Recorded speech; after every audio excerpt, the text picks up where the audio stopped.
Welcome to my vlog mga kamix. So DIY na naman si Rabjel Mix TV. Bubuksan natin tong housing ng thermostat. Titingnan natin kung mayroong laman. Kung wala, ayan, ikakabit natin to mga kamix. Ito yung aking tinitesting, yung pinakuluan ko. So ito siya. So ayan, tinanggal ko na pala yung air cleaner dito para mabilis tayo gumawa. So ito yung lagayan niya. So baklasin natin ito. At nang makita natin kung may thermostat siya o wala. Kasi hindi ko pa ito nabuksan mga kamix. So ngayon ko lang ito buksan. So samahan ninyo ako. Ayan, sa mga Toyota Corolla lover. Para sa inyo itong video na to. Bali, ang gagamitin natin na tools mga kamix. Ito lang, ratchet number 10. So ito lang yung pangbukas natin dito.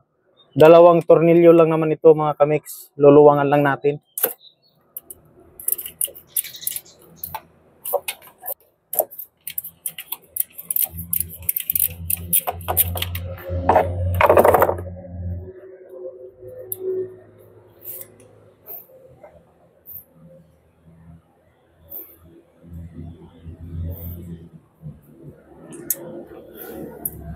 Ito na yung tornilyo niya. Tapos ngayon, alugin lang natin. Ayun, malinaw na malinaw. Wala siyang thermostat. So kung makikita ninyo to, wala siyang thermostat na nakalagay. So ngayon, ilagay natin ito. Yan. Ito yung ilagay natin. So wala talagang thermostat. So kaya lagyan ko siya ng thermostat mga kamix. Ayan, ibalik ko sa dati kasi talaga namang may thermostat ito. So lalagyan natin para mabalik siya sa dati, sa normal. Mas maganda kasi pag may thermostat kaysa wala. Okay. So ito yung ikakabit natin.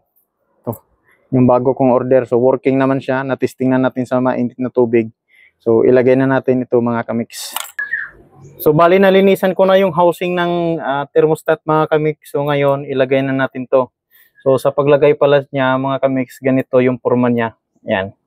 Pasok lang natin siya dito. Yan, madali lang siya gawin mga kamix, no? Tapos itong housing niya na isa, nilagyan ko siya ng Vitagree. Ayan. Para dumikit. Tapos ilagay na natin ito. Yan, balik lang natin. So, napaka-basic lang naman itong ilagay natin mga kamix, no? Ayan. Tapos, balik na natin yung lock niya. So, ganun lang ka-basic maglagay nitong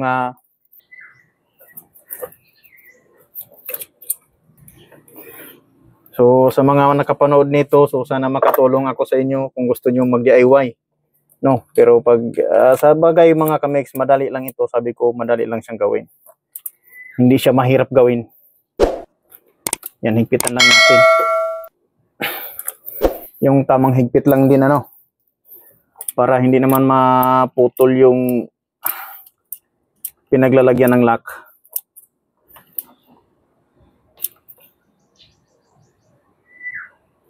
Okay, so ayan na. Natapos na. Tapos ngayon ilagay na natin itong wire para sa kanyang thermostat, sa kanyang sensor. O, ito. So, ayan. So, tapos na mga kamix. So, ganun lang kadali. Ayan, naibalik na natin. So, bago natin pandarin, maglagay muna tayo ng tubig.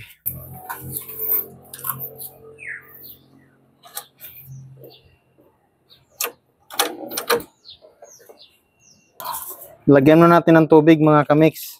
Yan. Kasi nagbabawas yung tubig niya. Dahil tinanggal nga natin yung hose sa, housing sa thermostat. So, ang nilagay kong tubig pala mga kamix ay distilled water ito. Huwag kayong maglagay ng tubig na galing sa gripo or sa mga bomba. Dahil malakas ang korosyon nun mga kamix. Mag-asin-asin, magbato-bato. Isa yan sa magpabara sa radiator nyo. So, maglalagay na ako ng coolant nito kapag okay na siya. Kasi mayroon na siyang thermostat. Kaya nilagyan ko siya ng thermostat mga kamix. Para maganda ang circulation niya. Hindi katulad sa wala siyang thermostat mga kamix na tuloy-tuloy ang init. galing sa makina, pupunta sa radiator, galing sa radiator, pupunta sa makina. So, puro ang lalabas, puro mainit. So, wala siyang malamig. Kaya nilagyan ko siya ng thermostat para maganda mga kamix mo. Kasi dati naman talaga may thermostat yan. So, ngayon, paandarin na natin siya mga kamix.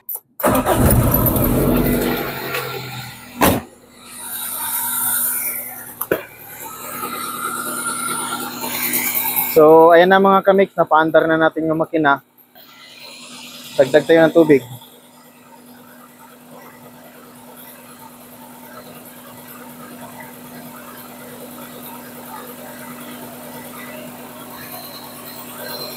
Basta ang mapayo ko lang sa inyo, huwag kayong maglagay ng tubig sa gripo or sa mga bomba, mga puso. Dahil isa yan sa magpabara dito sa radiator. Dahil yung corrosion niya, pag bumula yon, yung parang mag-asin-asin, yun yung magpabara dito sa radiator. Kaya magiging barado, cause ng overheat yun. So sana may natutunan kayo sa aking kunting vlog, mga kamix, sa aking pag-DIY. So okay na. Ayan, may bula yung may lumalabas na bula dito dahil nga nabuksan natin, napasukan ng hangin. So ang gagawin natin, hahayaan lang muna natin 'yan. Ayan, hahayaan lang muna natin para mailabas niya yung bula or yung hangin. Ayan mainit na tong isang hose dito mga kamix. Tapos dito sa nilagyan natin ng thermostat, malamig pa siya.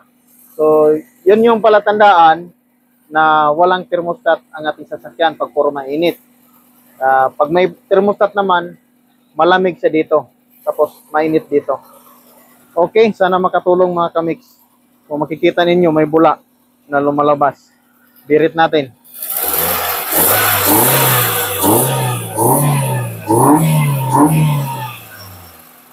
Kasi may hangin.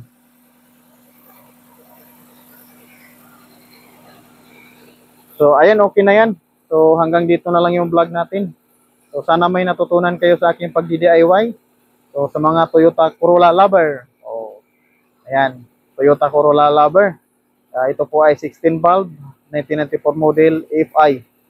So, thank you for watching. Maraming salamat and God bless everyone.